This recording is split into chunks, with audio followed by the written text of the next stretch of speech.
ತುಂಬ ಸ್ಪೆಸಿಫಿಕ್ಕಾಗಿ ನಾವು ನೋಡಿದಾಗ ಅವೇರ್ನೆಸ್ಸು ಇದೆಲ್ಲನೂ ನೋಡಿ ನಮಗೆ ಆ್ಯಕ್ಚುಲಿ ಈಗ ಹಿಟ್ಲರು ಅವರು ಇವ್ರನ್ನ ನೋಡಿದ್ರೂ ಅವ್ರಿಗೂ ಅವೇರ್ನೆಸ್ ಅದೆಲ್ಲ ಇರುತ್ತೆ on the wrong side. The difference is that ಈಗ ಸ್ವಾಮಿ ರಾಮ ಗುರುಜಿ ಹೇಳಿದ್ರು ಒಂದು ಸಿಂಗಾಪುರ್ ಇದಕ್ಕೆ ಕಾನ್ಸರ್ಟ್ಗೆ ಹೋದಾಗ ಹಿ ವಾಸ್ ಲೆವಿಟೇಟಿಂಗ್. ಅಂದರೆ he was able to do things in front of so many thousands of people with using his body. So and ಪ್ರಾಣಶಕ್ತಿ and of course pineal gland ಅಂತ ಇವಾಗ ನಮ್ಗೆ ಗೊತ್ತಾಗುತ್ತೆ. ಅದೆಲ್ಲ ಹೆಂಗೆ ಮಾಡ್ತಾರೆ ಅವರು, ಅವೇರ್ನೆಸ್ ಹೆಂಗಿರುತ್ತೆ ಅವ್ರಿಗೆ ಅಷ್ಟು ಜನದ ಮುಂದೆ ಆ ಥರ ಮಾಡ್ಬೇಕು. It is not on experiment, it is Sadhana and way of life. So ನಾವು ಅದೆಲ್ಲ ಮಾಡಬೇಕಾಗಿಲ್ಲ. ನಮಗೇನು ಅಂತಂದರೆ ಗುರುಜಿ ಹೇಳಿದ್ದು ಇರೋ ಲೈಫಲ್ಲಿ ಮಿಸ್ಟೇಕ್ಸ್ ಅವೇರ್ನೆಸ್ ಹೆಂಗಿರಬೇಕು ಅಂದರೆ ವಿ ಡೋಂಟ್ ಡೂ ಮೋರ್ ಕರ್ಮ.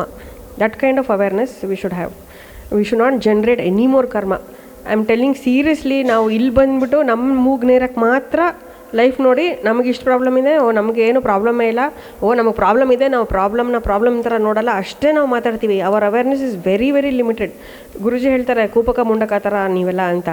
ಆ್ಯಕ್ಚುಲಿ ಗುರುಜಿ ಹತ್ರ ಬಂದು ಕೂತ್ಕೊಂಡ್ರೆ ದಿನಕ್ಕೆ ಯಾರು ಎಷ್ಟು ಫೋನ್ ಮಾಡ್ತಾರೆ, ಯಾವ್ಯಾವ ಥರ ಪ್ರಾಬ್ಲಮ್ಸ್ ಇರುತ್ತೆ ಅಂತ ಅನ್ಇಮ್ಯಾಜಿನಬಲ್ ಮೂವಿ ತೆಗಿಯೋರ್ಗು ಆ ಥರ ಇಮ್ಯಾಜಿನೇಷನ್ ಮಾಡೋಕ್ಕಾಗಲ್ಲ. ಅದ್ರದ್ದು ಒಂದು ಟೇಸ್ಟ್ ನನಗೆ because of my profession Guruji is given me. And if I send you audio notes of people how they suffer for nothing and for everything, then you will know ಅಂದರೆ it's all because of lack of awareness the suffering is. ಈಗ ಹೇಳ್ತಾರಲ್ಲ greed, ಆಸೆ ದುಃಖಕ್ಕೆ ಕಾರಣ. That's an awareness statement. Okay, so desire can and greed can actually causes lot of trouble ಅಂತ. So ಅದು ನಮಗೆ statement ಥರ ಗೊತ್ತು. ಬಟ್ ಅವೇರ್ನೆಸ್ ಥರ ನಾವಿದ್ದರೆ we will not have desires, we will not generate karma. ನಾವು ಗುರುಜಿನ ಹೋಮಗಳು ಮಾಡ್ಸೋದು ನೋಡಿದ್ದೀವಿ, ಪೂಜೆಗಳು ಮಾಡ್ಸೋದು ನೋಡಿದ್ದೀವಿ, ಪರಿಹಾರಗಳಿದ್ದರೆ ಮಾಡ್ಸೋದು ನೋಡಿದ್ದೀವಿ. ಯಾಕೆ ಎಲ್ಲ ಪೂಜೆ ಟ್ರಾನ್ಸಿಟ್ ಹೆಸರಲ್ಲೂ ನಮ್ದೆಲ್ಲರದು ಕೊಡ್ಬೇಕಾದ್ರೆ ಗುರುಜಿ ಹೆಸರು ಫಸ್ಟ್ ಕೊಡ್ತೀವಿ? ಯಾಕೆ ಅಂದರೆ with awareness Guruji, I feel Guruji does everything with awareness. Guruji is not saying I am enlightened so I don't need anything. Guruji is respecting that ritual. Guruji is respecting that aspect of divinity, respecting the position of that particular planet or whatever it is, karma dharma. So ಅವಾಗ ಅದಕ್ಕೆ ತಕ್ಕಂತೆ ಮಾಡ್ತಾಯಿದ್ದಾರೆ. ಈಗ ಉದಾಹರಣೆಗೆ ಗುರುಜಿ hospitalise ಆದಾಗ ಹೋದ ವರ್ಷ ನಾನು ಕೇಳಿದೆ, ಗುರುಜಿ ಯಾರು ಕರ್ಮ ತೊಗೊಂಡ್ರಿ ನೀವು, ಯಾರ್ದಾದ್ರೂ ತೊಗೊಂಡ್ರಾ?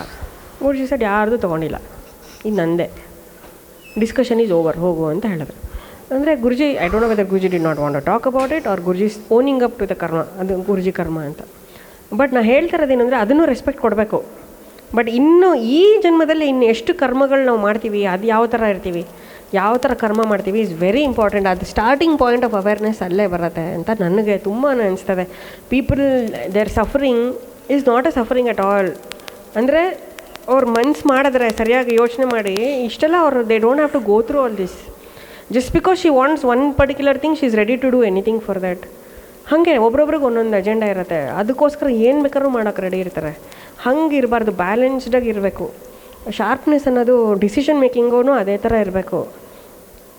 ಕಾಮ್ನೆಸ್ ಅನ್ನೋದು ಯಾವಾಗಲೂ ಮೇಂಟೈನ್ ಮಾಡಬೇಕು. I have realised after so many years of not being any of those, what we can achieve with calmness is a lot more than what we can achieve with harshness ಅಂತ ನನಗನ್ನಿಸ್ತು.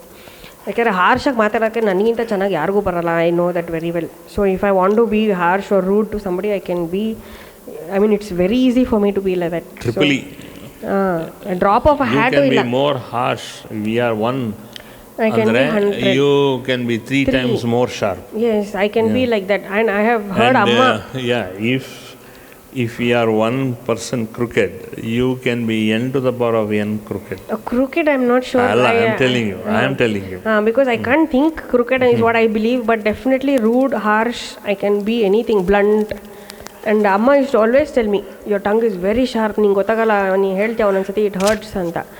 But then I have, after so many satsangs and trained by Guruji ಅಂತ ಹೇಳ್ಬೋದು, I have really toned down.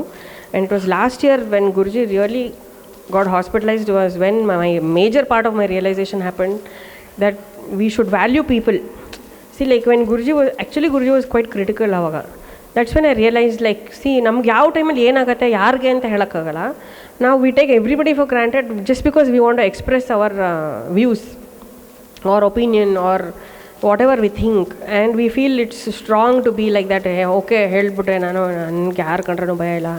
ಭಯ ಇಲ್ದಿರೋದು ಒಳ್ಳೇದು. ಗುರುಜಿಗೂ ಯಾರು ಕಂಡ್ರೂ ಭಯ ಇಲ್ಲ, enlightened ವಿಂಗ್ಸ್ಗೂ ಯಾವ ಕಂಡ್ರೆ ಮನುಷ್ಯ ಅಲ್ಲ ಭೂತ ಪ್ರೇತ ಕಂಡ್ರೂ ಅವ್ರಿಗೆ ಭಯ ಇರಲ್ಲ. That does not mean we have to talk like that or we have to think in a certain way. So what I realized last year, and I told Guruji also, that I committed myself andre like I am not going to argue no matter what. Even if it means I don't believe in what they are saying or whatever, I will not argue. And believe me, I have not argued with Guruji even once after that. So first commitment was with Guruji only, I will not argue. If I don't believe in something, if I want to ask ಗುರುಜಿ ಒಂದು statement ಮಾಡ್ತಾರೆ, ನನ್ನ ತಕ್ಷಣ ಕೆಲವು ಸತಿ accept ಮಾಡೋಕ್ಕಾಗಲ್ಲ. Because ನಾನು logically I will be having different thoughts. ಮುಂಚೆ ಆಗಿದ್ರೆ ಆರ್ಗ್ಯೂ ಮಾಡಿ ಯಾಕೆ ಹಿಂಗೆ ಹಾಗೆ ಅಂತ ಇದ್ದೆ. ಈಗ ಅದೇ ಕ್ವಶನ್ನ ನಾನು ಸರಿಯಾಗಿ ಕೇಳ್ತೀನಿ, ಆದರೂ ನನಗೆ ಗುರುಜಿ ಸ್ಯಾಟಿಸ್ಫ್ಯಾಕ್ಟರಿ ಆನ್ಸರ್ ಕೊಟ್ಟಿಲ್ಲ ಅಂದರೆ I just keep quiet. And ಅದು ನನಗೆ ಹೆಲ್ಪ್ ಆಗ್ತದೆ, ಆ್ಯಕ್ಚುಲಿ ತುಂಬಾ ಹೆಲ್ಪ್ ಆಗ್ತದೆ. And if Sundaresh uncle would have seen like he's seen me getting scoldings with Guruji like lot of times ಮುಂಚೆ ಎವ್ರಿ ಡೇ ಬೈಸ್ಕೊತದೆ. ಬಿಕಾಸ್ ಇದೇ ಥರ, because our attitude was like that. ಇವಾಗ ಅವ್ರು ಬಂದು ನೋಡಿದ್ರೆ ನಾನು ಒಂದು ವರ್ಷದಲ್ಲಿ 2 ಸತಿ ಬೈಸ್ಕೊಂಡಿದ್ರೆ ಹೆಚ್ಚು. ಬಿಕಾಸ್ ದರ್ ಇಸ್ ಕಾನ್ಫ್ಲಿಕ್ಟ್ ಎಲ್ಲಿಂದ ಬರುತ್ತೆ? Because of ego. When I am not exhibiting my ego, ನಾನು ಈಗೋ ಪ್ರದರ್ಶನನೇ ಮಾಡ್ತಾಯಿಲ್ಲ ಅಂದರೆ ಕಾನ್ಫ್ಲಿಕ್ಟೇ ಬರಲ್ವಲ್ಲ. 2 ಕೈ ಸೇರಿದ್ರೆ ತಾನೇ ಚಪ್ಪಾಳೆ. ಈಗ ನಾನು ಈಗೋಯಿಂದ ಸ್ಪಂದಿಸಿದ್ರೆ ಗುರುಜಿ ಈಗೋಯಿಂದನೇ ಪ್ರತಿಸ್ಪಂದಿಸ್ಬೇಕಾಗತ್ತೆ. ಅದು ಅಂತ ನನಗನ್ಸುತ್ತೆ. ಆ್ಯಕ್ಚುಲಿ ಅವರು ಜ್ಞಾನದಿಂದ ಪ್ರತಿಸ್ಪಂದಿಸ್ತಾರೆ, ಬಟ್ ನನಗದು ಈಗೋ ಅನ್ಸುತ್ತೆ. ನನಗೆ ಈಗೋ ಅಂದರೆ ಗುರುಜಿಗೆ ನನಗಿಂತ ಜಾಸ್ತಿ ಈಗೋ ಅನ್ಸುತ್ತೆ. ಅಂದರೆ ನಾವು ಆ ಥರ ಅವೇರ್ನೆಸ್ ಇಲ್ಲದೆ ಇರೋವಾಗ ನೋಡಿದಾಗ. ಬಟ್ ಅವೇರ್ನೆಸ್ ಇದ್ದಾಗ ವಾಟ್ ವಿ ರಿಯಲೈಸ್ ಇಸ್ ತುಂಬ ಕಾಮಕ್ಕೆ we can achieve lot of things. ಇವಾಗ ನನಗನ್ಸುತ್ತೆ ನಾನು ಕೇಳೋ ಪ್ರಶ್ನೆಗಳೇ ಇಷ್ಟು ವರ್ಷ ಆದರೂ ನಾನು ಕೇಳಲೇಬಾರ್ದು ಅಂತ. ಯಾಕೆ ಅಂತ ಹೇಳ್ತೀನಿ. ನಮಗೆ ವೇದ ಟೀಚರ್ ಇದ್ದಾರೆ, ಅವರೇನು ಎನ್ಲೈಟೆಂಡ್ ಅಲ್ಲ. ಅವ್ರಿಗೆ ಒಂದು ಸಿಂಪಲ್ ಬ್ರಹ್ಮ ಪದನ ಯಾವ ಥರ ಪ್ರೊನೌನ್ಸ್ ಮಾಡಬೇಕು ಅನ್ನೋದು ದೊಡ್ಡ ವಿಚಾರ. ನಮ್ಮ ಈ ವೇದದಲ್ಲಿ ವರ್ಡ್ಸ್, ಅಕ್ಷರಗಳು, ಶಬ್ದಗಳು ತುಂಬ ಮುಖ್ಯ, ಸ್ವರಗಳು. ಇದಿಲ್ಲ ಅಂದರೆ ವೇದನೇ ಇಲ್ಲ. ಸೊ ಆವಾಗ ಕೆಲವರು ಬ್ರಹ್ಮ ಅಂತಾರೆ, ಕೆಲವರು ಬ್ರಹ್ಮ ಅಂತಾರೆ. ಈ ಥರ ಇದ್ದಾಗ ಕೆಲವರು ಡಿಸ್ಕಷನ್ಗೆ ಹೋಗ್ತಾರೆ. ಈವನ್ ದೊಡ್ಡವರು ನಮ್ಮ ಗುರುಗಳು ಹೇಳಿದಾರಂತೆ, ನೀವು ವೇದ ಸರಿಯಾಗಿ ಹೇಳ್ತಾ ಇಲ್ಲ ಅಂತ. That is the most shocking statement I ever heard. ನಮ್ಮ ಗುರುಗಳು ಈಸ್ ವರ್ಲ್ಡ್ಸ್ ಬೆಸ್ಟ್ ಅಂದ್ರೂ I won't even think twice to say that when it comes to chanting Veda. Is that good. Mistakes ಮಾಡೋಕ್ಕೆ ಸಾಧ್ಯ ಇಲ್ಲ ಅನ್ನೋ ಥರ ಅಂಥವ್ರಿಗೆ ಇವರೆಲ್ಲ ಹಂಗೆ ಹೇಳಿದ್ದಾರೆ. ಸೊ ಆವಾಗ ಇವ್ರು ಹೆಂಗೆ ರಿಯಾಕ್ಟ್ ಮಾಡ್ತಾರೆ ಅಂತ ಹೇಳ್ತಿದ್ರು. ಹೌದಾ, ಸರಿ ಅಂತಾರಂತೆ. ಯಾಕೆಂದರೆ ವೇದದ ಜ್ಞಾನ ಗೊತ್ತಿಲ್ಲದಿರೋರ ಹತ್ರ ಆರ್ಗ್ಯುಮೆಂಟೇ ಬೇಕಿಲ್ಲ. Why are you going to argue with somebody who has no clue about what you telling. So that's what he thinks. ಆಮೇಲೆ ಅವ್ರು ಹೇಳಿದ್ರಂತೆ ಒಂದೇ ಮಾತು, ನೋಡಿಪ್ಪ ಬ್ರಹ್ಮನೇ. ಮಕಾರ ಫಸ್ಟ್ ಹೇಳಿಬಿಟ್ಟು ಆಮೇಲೆ ಹಕಾರ ಹೇಳಬೇಕು. ಬ್ರಹ್ಮ ಅಲ್ಲ. ಜಾಹ್ನವಿ ನಕಾರ ಬಂದ್ಬಿಟ್ಟೆ ಹಕಾರ ಬರಬೇಕು, ಜಾಹ್ನವಿ ಅಲ್ಲ. ಸೊ ಹಿಂಗೆ ಹೇಳಬೇಕು ಅಂತ ಕೆಲವರು ಹೇಳಿದ್ರಂತೆ. ಅದನ್ನು ಆಕ್ಸೆಪ್ಟ್ ಮಾಡ್ಕೊಂಡಿಲ್ಲ ಕೆಲವರು. ಆವಾಗ ಅವ್ರು ಹೇಳಿದ್ರಂತೆ, ಆಯಿತು ಕಂಚಿ ಪರಮಾಚಾರ್ಯರು ಬಂದು ಹೇಳಲಿ ಅಂದರೆ. ಆವಾಗ ಇದ್ದಿದ್ದ ಪೀಠಾಧಿಪತಿಗಳು, he was very learned. So he was, and my guru, I know him very well. My teacher, he will only take reference of people whom he thinks is learned in that space. And he also told, Sringeri ಜಗದ್ಗುರುಗಳು ನೋಡಿಬೇಕಾದ್ರೆ ಅವರಿಬ್ಬರು statement ಕೊಡಲಿ, ಬ್ರಹ್ಮ ಅಂತ ಹೇಳೋ, ಬ್ರಹ್ಮ ಅಲ್ಲ ಅಂತ. ನಾನು ಇವತ್ತೇ ಜನ್ವಾರನೂ ತೆಗೆದು ವೇದ ಹೇಳದೆ ಬಿಟ್ಬಿಡ್ತೀನಿ, ಭಿಕ್ಷೆ ಬೇಡ್ಕೊಂಡಿರ್ತೀನಿ ಅಂತ ಹೇಳಿದ್ರಂತೆ. ಅಂದರೆ ಆವಾಗ ಕೆಲವರಂದರು, ಸರ್ ನಮಗೆ ಹಿಂಗೆ ಆರ್ಗ್ಯೂ ಮಾಡ್ತಾರೆ ಏನು ಹೇಳೋದು ಅಂತ. ಅವರಂದರು, ನಮ್ಮ ಗುರುಗಳು ಹೇಳಿದ್ದಾರೆ ಇದೇ ವಾಕ್ಯ, ಬ್ರಹ್ಮ ಅಂತ ಹೇಳು ಅಂತ ಹೇಳಿದ್ದಾರೆ, ನಾ ಬ್ರಹ್ಮನೇ ಹೇಳೋದು, ಮುಗ್ದೋಯ್ತು. Why do you need to explain when you guru say so it is so ಅಂತ ಹೇಳಿದ್ರು. He is not enlightened by the way, I am telling you. But ಅವ್ರಿಗಿರೋ ಗುರುಭಕ್ತಿಗೆ ಅವ್ರಿಗೆ ವಿದ್ಯೆ ನಾಲ್ಗೆಲ್ಲಿ ಉಳಿದಿರೋದು. ಆವಾಗ ನಾನು ಅಂದ್ಕೊಂಡೆ, ಕೆಲವು ವಿಚಾರದಲ್ಲಿ ಗುರುಜಿ ಹೇಳಿದಾಗ ನನಗೆ ಲಾಜಿಕಲಿ ಸ್ಯಾಟಿಸ್ಫೈ ಆಗುತ್ತೋ ಇಲ್ವೋ, ನಮ್ಮ ಗುರುಗಳು ಹೇಳಿರೋದು ಅಷ್ಟೇ ಅಂತ ನನಗೆ ಯಾಕೆ ಹೊಳೆಯಲ್ಲ. ಅಂದರೆ ಇಂಡಿವಿಜುವಾಲಿಟಿ ಮೇಂಟೈನ್ ಮಾಡ್ತಾನೇ ಇರ್ತೀನಲ್ಲ, ನನ್ನ ಒಪಿನಿಯನ್ನೇ ಕಂಡೀಷ್ನಿಂಗೇ ಮಾಡ್ತೀವಲ್ಲ, ಅದು ಯಾಕೆ ಅಂತ ನನಗೆ ಅವಾಗ ಅನಿಸ್ತು. So that is also awareness only, no. When you have that awareness, my guru has said so, it is so, then and how many times Guruji has told that. I think all of us will remember, if my guru says so, it is so, it will be so. We've heard it like 100 times. When he told, I realized, your Guruji has told me this 100 times. Then why still I don't have that awareness at that particular situation? Why am I not sharp in that and sharp in unwanted things? Why am I not calm to even receptively understand, accept what he's saying? Calmness is very important to accept Guru's ಜ್ಞಾನ. ಇಲ್ಲಾಂದರೆ ನಾವು ಒಂದು ಓದಿರ್ತೀವಿ, ಗುರುಗಳು ಒಂದು ಹೇಳಿರ್ತಾರೆ, ನಮಗದು ಸರಿ ಹೋಗಲ್ಲ. ಆವಾಗ ನಾವು ಇಲ್ಲ ಯಾಕೋ ಸರಿಯಾಗಿ ಹೇಳಿಲ್ಲ ಗುರುಜಿ ಅಂತ Because of ಹೇಳ್ಬಿಡ್ತೀವಿ. ignorance and ego. Calmness ಇದ್ರೇ ನಮ್ಗೆ ಆಕ್ಸೆಪ್ಟೆನ್ಸ್ ಬರೋದು. ಫಸ್ಟು ಗುರುವಾಕ್ಯನ ಆಕ್ಸೆಪ್ಟ್ ಮಾಡೋಕ್ಕೆ ತುಂಬ ಕಾಮಾಗಿರಬೇಕು. ಅವಾಗ ಒಂಥರ ಅವ್ರು ಹೇಳಿದ ಹಾಗೆ ನೀರು ಕುಡ್ದಂಗೆ ಇಳಿಯುತ್ತೆ, ನಮಗೆ ಮರೆಯಲ್ಲ ನಾವು. ಇಲ್ಲಾಂದ್ರೆ ಮೆಮರಿ ಲೆವೆಲಲ್ಲೂ ಆಪ್ರೇಟ್ ಮಾಡ್ತೀವಿ. ಇವತ್ತು ಮೆನ್ಷನ್ ಮಾಡಿದ್ರು ಗುರುಜಿ ಮೆಮರಿ ಬಗ್ಗೆ. I am telling you, really memory is not reliable. Simple example, Tirumala has fantastic memory with numbers and everything. We had one Uttarakhand exam.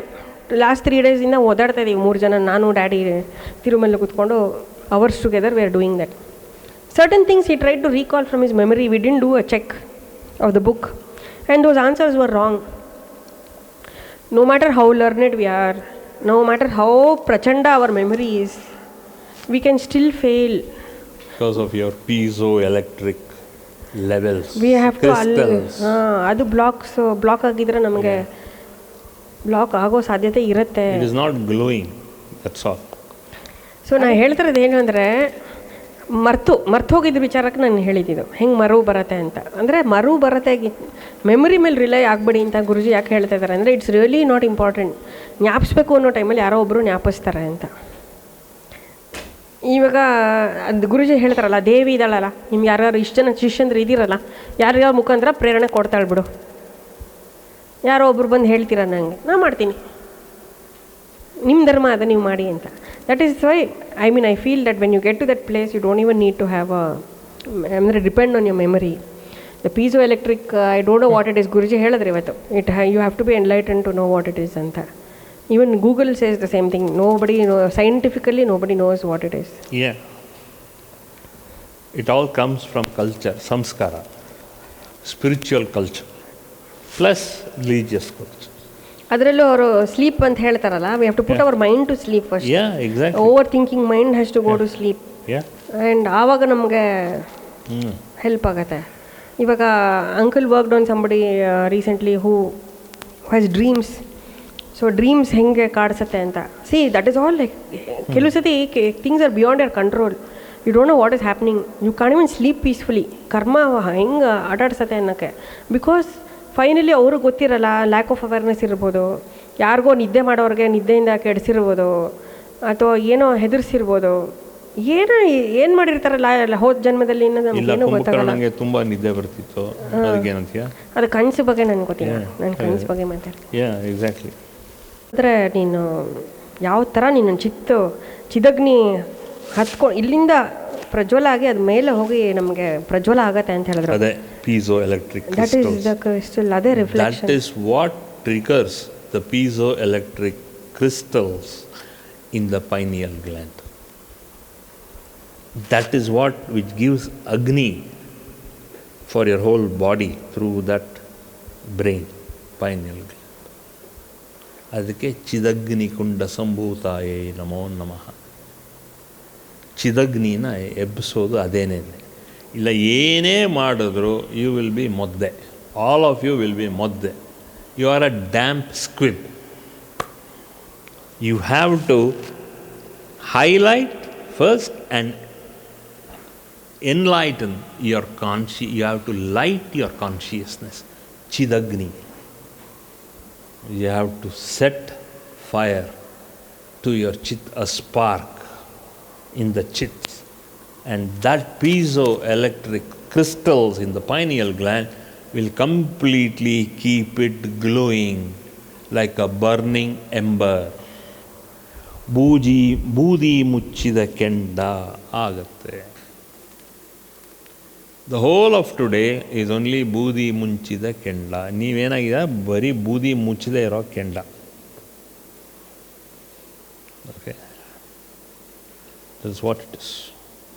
That is why this technical, it is more like spiritual, spirit point of view. It is not, today's satsang is not religious, it is spiritual. The spirit in you, ಅದಕ್ಕೆ ಆ drawing ಎಲ್ಲ ಮಾಡಿರೋದು, ಆತ್ಮ ಅದರ, that through the prana it conveys that heat from there to the throat, along with the throat then it comes to your vocal cords.